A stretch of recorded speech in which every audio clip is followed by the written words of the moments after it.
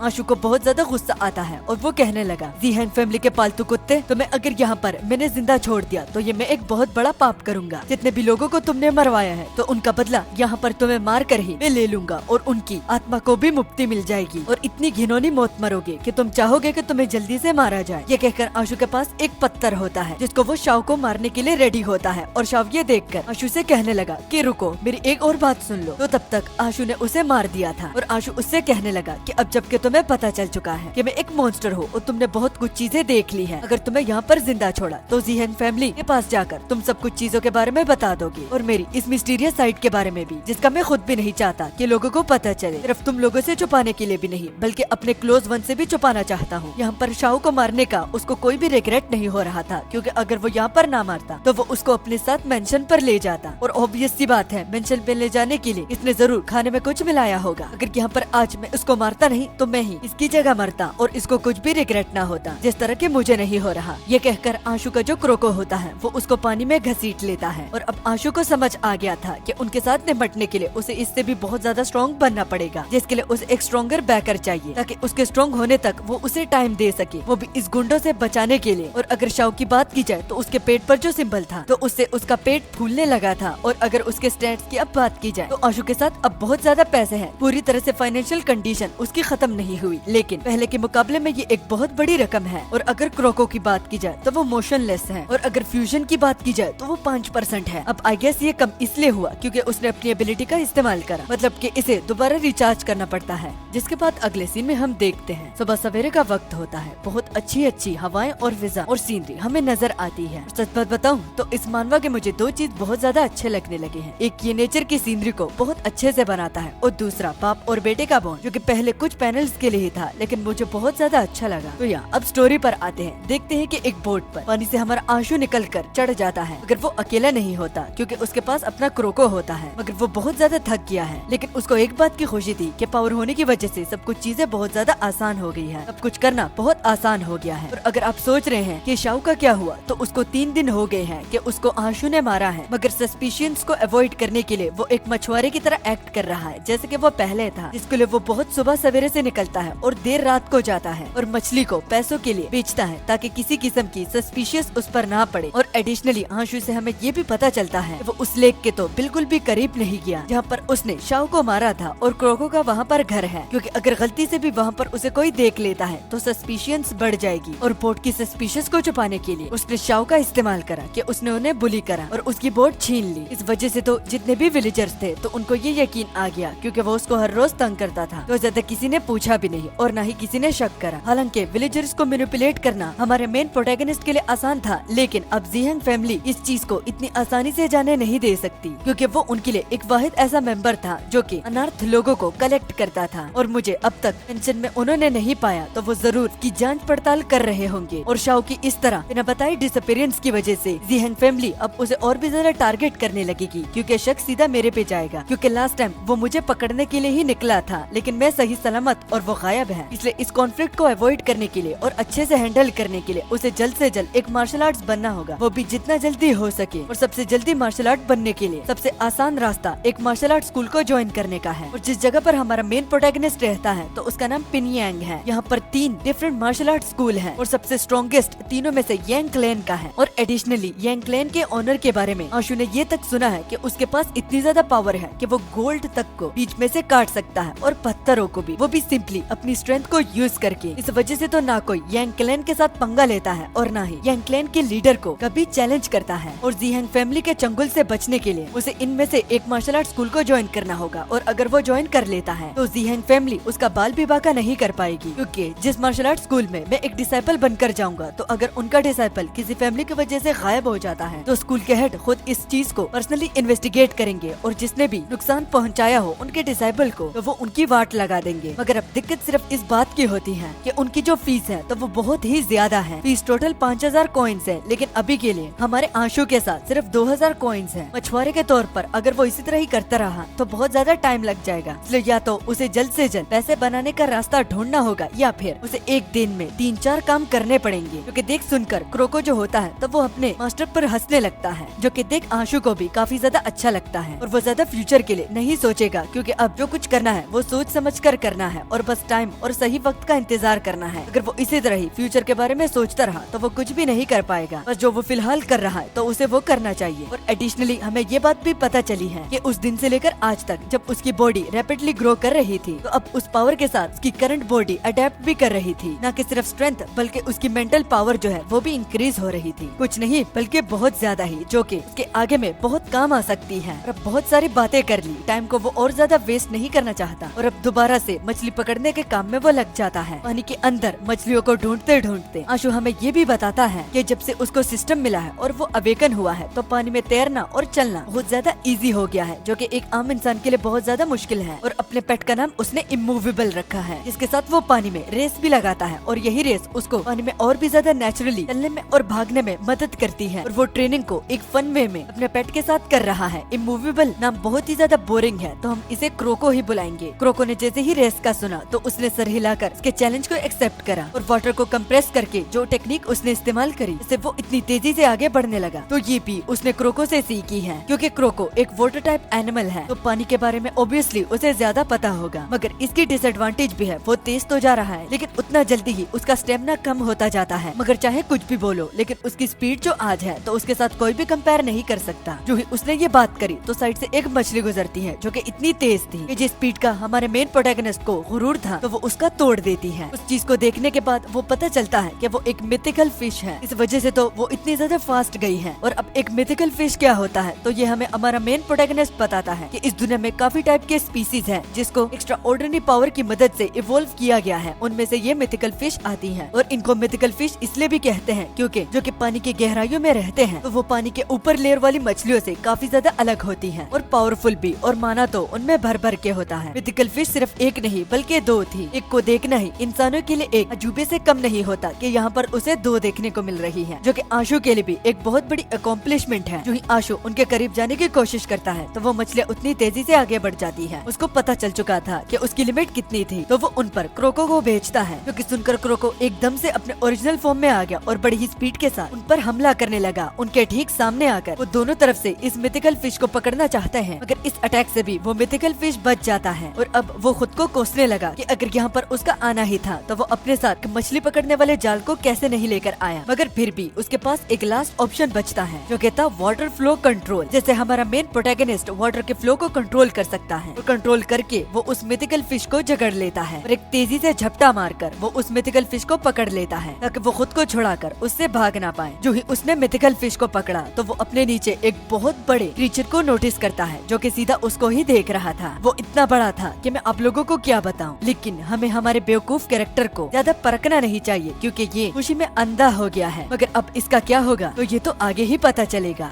आज की मछलियाँ पकड़ने के बाद हमारे मेन प्रोटैगनिस्ट को किसी किस्म का रिग्रेट नहीं था और वो बहुत ज्यादा खुश है, लेकिन वो अपने नीचे ड्रैगन को भूल गया है जो कि अगले ही पल हमारे मेन प्रोटैगनिस्ट को पकड़कर नीचे ले जा रहा था। वो ड्रैगन है या फिर मछली ये तो ऑथर ने खुद भी कंफर्म नहीं करा, लेकिन चलो इसको ड्रैगन ही समझते हैं। वो एमसी को पकड़कर नीचे की ओर फेंकता है और भी ज्यादा डीपली, और बाद में उसके करीब आकर बड़े ही गुस्से के साथ उसे देखने लगा। गहराई में जाने के बाद वो उस क्रीचर को साफ तरीके से देख नहीं पा रहा था, लेकिन उसे अंदर ही अंदर डर भी लग रहा है। अच्छा, तो दरअसल ये एक कैटफिश है जिसको तुम गूगल पर सर्च भी कर सकते हो, जो कि थोड़ा बहुत ड्रैगन की तरह भी लगता है, लेकिन इसका साइज बहुत ज्यादा बड़ा है। और उसने जस्ट सुना था कि इस तरह की बड़ी कैटफिश पूरे इंसान तक को निगल सकती है। तह आज उसका नसीब ही खराब है कि इतने खतरनाक क्रीचर के साथ उसका पाला जो पड़ा है। पानी के अंदर कैटफिश बहुत ज्यादा फुर्तीली होती है और उसको प्रेडिक्ट कर पाना बहुत ज्यादा मुश्किल हो रहा था। कभी एमसी को लगा कि ये जस्ट गुस्सा है, लेकिन कभी उसे ऐसा भी लग रहा था कि पलक झपकाते ही वो उस पर टूट पड़ेगी। कैटफिश ने अपने मुंह में एक बॉल बनाई, वो भी एक वाटर टाइप बॉल, जो कि देखकर आशु समझ गया कि ये उस पर अटैक करने वाली है। तो वो भी अपनी एबिलिटी की मदद से वो उस वाटर बॉल को तोड़ देता है, वो भी सीधा उसके मुंह पर। और अगर ये वाटर बॉल वो अपनी एबिलिटी से तोड़ने का उसके पास चारा नहीं होता तो उसके रिफ्लेक्सेस इतने अच्छे नहीं है कि वो उसको टाइम पर डॉज भी कर पाता। मगर अब वो बड़ी सी कैटफिश बहुत ज्यादा गुस्से में आ गई थी, और जैसे कि मैंने बताया कि वो बहुत ज्यादा फुर्तीली होती है, तो वो हमारे एमसी के करीब भी आ गई थी, जिसको वो नोटिस ही नहीं कर पाया। और करीब आकर वो हमारे एमसी को एक फटका दे दी है। फटका देने के बाद वो कैटफिश हमारे एमसी पर हंसती भी है, जिसको देखकर एमसी को बड़ा ही गुस्सा आया कि आखिर एक मछली उस पर कैसे हंस सकती है। लेकिन शायद वो कैटफिश भी भूल गई है कि एमसी अकेला नहीं है, क्योंकि हमारा क्रोको आया और अपनी पूंछ की मदद से सीधा उसके चेहरे पर एक चमाट मारता है, जिससे उसकी जीभ बाहर आ गई और वो नीचे की ओर घिसकता ही गया। मगर क्रोको ने अपनी बस नहीं किया, वो दोबारा से उस कैटफिश के करीब गया और उसको जमीन पर बड़ी ही जोर से मार दिया। ये देखकर हमारा मेन प्रोटैगनिस्ट बहुत ज्यादा खुश हुआ और वो अपने पेट को शाबाशी भी देता है और अब उसका चांस है वो भी इसको अपने लिए सबमिट करने का, यानी कि वो इस कैटफिश को भी अपना पेट बनाना चाहता है। और उसने जो तालिस्मान बनाई थी ब्लड कमांडेड सील, तो वो उस कैटफिश पर इस्तेमाल करता है। लेकिन इस तरह की एबिलिटी को यूज करने पर उसे मेंटल स्टेट की बहुत ज्यादा जरूरत है। तो जैसे मैंने बताया कि मेंटल स्टेट का भी इंक्रीज होना आगे जाकर इसके लिए फायदा होगा। तो अब बस वो सिर्फ उम्मीद ही रख सकता है कि ये मेंटल स्टेट इसको अपना पेट बनाने में इसकी मदद करे। बार बार वार्निंग आ रही थी, मतलब कि मेंटल एनर्जी ओवरलोडेड हो रही थी, लेकिन एमसी रुका नहीं। वो चीखता गया, चिल्लाता गया, लेकिन आखिरकार उस कैटफिश को उसने अपने लिए सबमिट करवा ही लिया। और जब एमसी वाटर के बाहर निकला तो एक तो वो बहुत ज्यादा थक चुका था और उसकी जो मेंटल स्टेट थी तो वो भी ओवरलोड हो गई। उसने कभी भी एक्सपेक्ट नहीं किया था कि वो बड़ी कैटफिश उसकी मेंटल रेजिस्टेंट इतनी ज्यादा होगी। मगर जब हम उस कैटफिश को देखते हैं तो वो बहुत ही ज्यादा बेवकूफ लग रही थी, मगर ये अपने ओरिजिनल फॉर्म में नहीं है। इस वजह से तो ये बहुत ज्यादा बेवकूफ नजर आ रही है। मगर अपने रिवॉर्ड से जो कि आज उसने अपने लिए जीता है, तो इससे एमसी बड़ा ही खुश हुआ। और कैटफिश को इवॉल्व करने के लिए 800 यूनिट्स ऑफ वाटर एसेंस चाहिए, जिससे वो इस कैटफिश को इवॉल्व करने में मदद कर सकता है, जिससे वो इस सादा से कैटफिश को टाइगर हेडेड कैटफिश में बदल सकता है। वो इतनी ज्यादा मोटी थी कि वो उसको चोंकी बुलाता है, जो कि उसके साथ मैच भी करती है और मैं इसे बदलने भी नहीं वाला। और अब मटके में जो उसके साथ मिथिकल फिश भी थी, तो वो क्रोको को दे देता है उसको खाने के लिए, क्योंकि ये उसका रिवॉर्ड है उसकी इतनी हेल्प करने के लिए। जो कि देख वो कैटफिश भी समझ गई कि अगर आगे से रिवॉर्ड लेना है तो मास्टर की इस टाइप में मदद करनी होगी। बोट में एमसी के साथ बहुत सारी मछलियाँ थी। वो सबसे पहले छोटी मिथिकल फिश को पकाकर खाना चाहता है कि क्या वो उसकी स्ट्रेंथ को बूस्ट करेगी या नहीं। जैसे उसने खाया तो उसे 18 प्लस वाटर एसेंस मिले और 18 पॉइंट को मिलने के बाद अगर इसको उस स्पिरिट प्लांट के साथ कंपेयर किया जाए तो 18 स्पिरिट प्लांट को खाने के बाद उसे 18 एसेंस मिलेंगे, मतलब कि एक मछली 18 मिथिकल प्लांट्स के बराबर है। और अगर छोटी 18 पॉइंट दे सकती है तो बड़ी 53 या फिर उससे भी ज्यादा देगी। फ्यूजन रेट ऑलरेडी 7.5 रेशो पर है और अगर वो इसी तरह ही मछलियों को खाता गया तो फ्यूजन रेट 10 से भी ज्यादा बढ़ जाएगा। अगर अभी के लिए उसको इतनी जल्दबाजी नहीं करनी, क्योंकि ट्यूशन की फीस जो है उसको भी तो भरना है। अब ट्यूशन से मतलब वो मार्शल आर्ट स्कूल की बात कर रहा हूँ, उसके लिए पैसे जमा करना। मगर आज की जितनी भी मछलियाँ उसने पकड़ी है तो हो सकता है वो फीस भी पूरी हो जाए। और अगर अब उसके स्टैट्स की बात की जाए तो वो बहुत ज्यादा और पहले से बेटर हो गए हैं। और अब एक एडिशनली हेड भी ऐड हो गया है उसकी आगे की जर्नी में मदद करने के लिए। तो हाँ, इसी के साथ इस पार्ट को यहीं पर ही खत्म करते हैं।